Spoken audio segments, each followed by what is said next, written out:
ജീവാ സ്നേഹസ്വരൂപ ജഗദീശ ജീവസംദായക നമിക്കുന്നു കനിവോടെന്നും അനുഗ്രഹിക്കൂ. ചിന്മയരൂപ ചിരം ജീവാ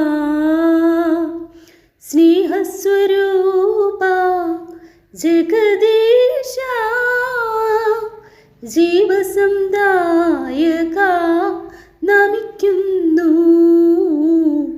കനിവോടെന്നും അനുഗ്രഹിക്കൂ. ചിന്മയരൂപ ചിരം ജീവാ. ആയിരം വസന്തങ്ങൾ വിരിഞ്ഞാലും ആയിരം മഴവില്ലു തെളിഞ്ഞാലും ആയിരം വസന്തങ്ങൾ വിരിഞ്ഞാലും ആയിരം മഴവില്ലു തെളിഞ്ഞാലും നിതാന്ത സൗന്ദര്യമേ നിന്റെ മുൻപിൽ നിഷ്പ്രഭമല്ലോ ചരാചരങ്ങൾ. നിതാന്ത സൗന്ദര്യമേ നിന്റെ മുൻപിൽ നിഷ്പ്രഭമല്ലോ ചരാചരങ്ങൾ. ചിന്മയരൂപ ചിരം ജീവാ സ്നേഹസ്വരൂപ ജഗദീശ ജീവസംദായക നമിക്കുന്നു കനിവോടെന്നും അനുഗ്രഹിക്കൂ. ചിന്മയരൂപ ചിരം ജീവാ. പൂനിലാവൊളിരാവിൽ നിറയുമ്പോൾ പൂവുകൾ പുഞ്ചിരി പൊഴിക്കുമ്പോൾ പൂനിലാവൊളിരാവിൽ നിറയുമ്പോൾ പൂവുകൾ പുഞ്ചിരി പൊഴിക്കുമ്പോൾ സർഗാത്മചൈതന്യമേ നിന്നുടെ ശക്തി വാഴ്ത്തുന്നു സർവവുമേ. സർഗാത്മചൈതന്യമേ നിന്നുടെ ശക്തി വാഴ്ത്തുന്നു സർവവുമേ. ചിന്മയരൂപ ചിരം ജീവാ സ്നേഹസ്വരൂപ ജഗദീശ ജീവസംദായക നമിക്കുന്നു കനിവോടെന്നും അനുഗ്രഹിക്കൂ. ചിന്മയരൂപ ചിരം ജീവാ സ്നേഹസ്വരൂപ ജഗദീശ ജീവസംദായക നമിക്കുന്നു കനിവോടെന്നും അനുഗ്രഹിക്കൂ. ചിന്മയരൂപ ചിരം ജീവാ. അധ്യായം 11. അതിനാൽ ഞാൻ ചോദിക്കുന്നു, ദൈവം തൻ്റെ ജനത്തെ പരിത്യജിച്ചുവോ? ഒരിക്കലുമില്ല. ഞാൻ തന്നെയും അബ്രാഹത്തിൻ്റെ സന്തതിയും ബെഞ്ചമിൻ ഗോത്രജനുമായ ഒരു ഇസ്രായേൽക്കാരനാണല്ലോ. ദൈവം മുൻകൂട്ടി അറിഞ്ഞ സ്വന്തം ജനത്തെ അവിടുന്ന് പരിത്യജിച്ചിട്ടില്ല. ഇസ്രായേലിനെതിരായി ദൈവത്തോട് എപ്രകാരമാണ് ഏലിയ വാദിക്കുന്നതെന്ന് അവനെപ്പറ്റി വിശുദ്ധ ഗ്രന്ഥം പറയുന്നത് നിങ്ങൾക്കറിയാമല്ലോ. കർത്താവെ, അങ്ങയുടെ പ്രവാചകരെ അവർ വധിച്ചു, അങ്ങയുടെ ബലിപീഠങ്ങൾ അവർ തകർത്തു. അവശേഷിക്കുന്നവൻ ഞാൻ മാത്രമാണ്. അവർ എൻ്റെ ജീവനെയും തേടുന്നു. എന്നാൽ ദൈവം അവനോട് മറുപടി പറഞ്ഞത് എന്താണെന്നോ? ബാലിൻ്റെ മുമ്പിൽ മുട്ടുകുത്താത്ത 7000 പേരെ എനിക്ക് വേണ്ടി ഞാൻ മാറ്റി നിർത്തിയിട്ടുണ്ട്.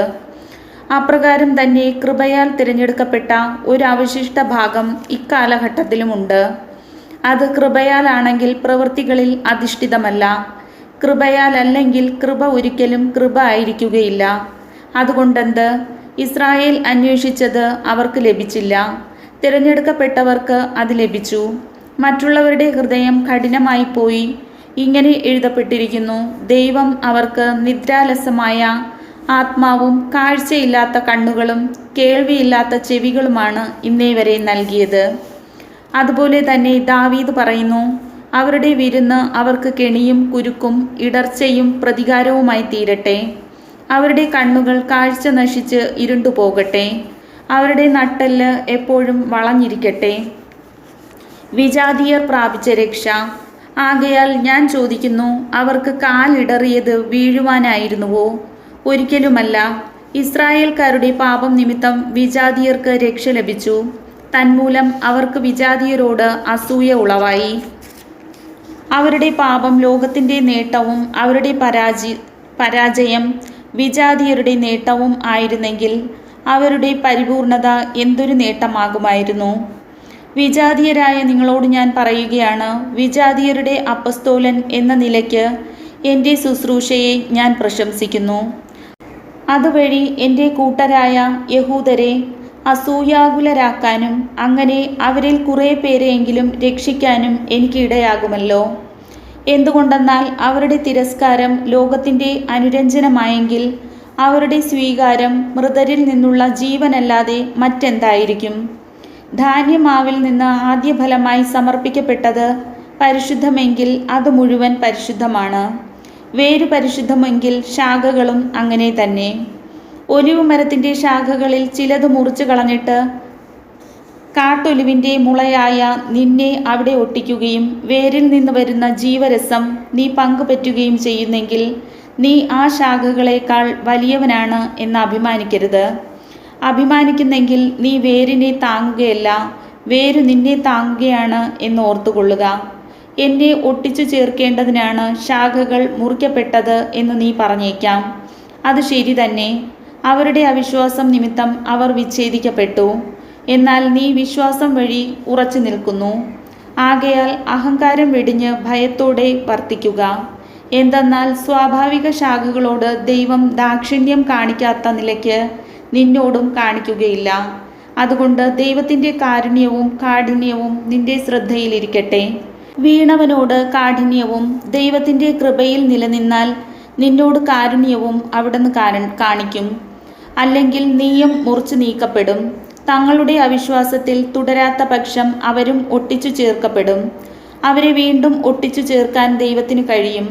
വനത്തിലെ ഒലിവു മരത്തിൽ നിന്ന് നീ മുറിച്ചെടുക്കപ്പെട്ടു. കൃഷിസ്ഥലത്തെ നല്ല ഒലിവിന്മേൽ പ്രകൃതി സഹജമല്ലാത്ത വിധം ഒട്ടിക്കപ്പെടുകയും ചെയ്തു. അങ്ങനെയെങ്കിൽ ഈ സ്വാഭാവിക ശാഖകൾ അവയുടെ തായ്തണ്ടിൽ വീണ്ടും ഒട്ടിക്കപ്പെടുക എത്രയോ യുക്തം. ഇസ്രായേലിൻ്റെ പുനരുദ്ധാരണം. സഹോദരരെ, ജ്ഞാനികളാണെന്ന് അഹങ്കരിക്കാതിരിക്കേണ്ടതിന് നിങ്ങൾ ഈ രഹസ്യം മനസ്സിലാക്കിയിരിക്കണം. ഇസ്രായേലിൽ കുറേ പേർക്ക് മാത്രമേ ഹൃദയകാഠിന്യം ഉണ്ടായിട്ടുള്ളൂ. അതും വിജാതീയർ പൂർണ്ണമായി സ്വീകരിക്കപ്പെടുന്നതുവരെ മാത്രം. അതിനുശേഷം ഇസ്രായേൽ മുഴുവൻ രക്ഷ പ്രാപിക്കും. എഴുതപ്പെട്ടിരിക്കുന്നതും അങ്ങനെ തന്നെ. സിയോനിൽ നിന്ന് വിമോചകൻ വരും. അവിടുന്ന് യാക്കോബിൽ നിന്ന് അധർമ്മം അകറ്റിക്കളയും.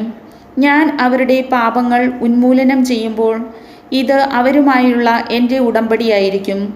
സുവിശേഷം സംബന്ധിച്ച് നിങ്ങളെ പ്രതി അവർ ദൈവത്തിൻ്റെ ശത്രുക്കളാണ്. തിരഞ്ഞെടുപ്പ് സംബന്ധിച്ചാകട്ടെ അവരുടെ പൂർവികരെ പ്രതി അവർ സ്നേഹഭാജനങ്ങളാണ്.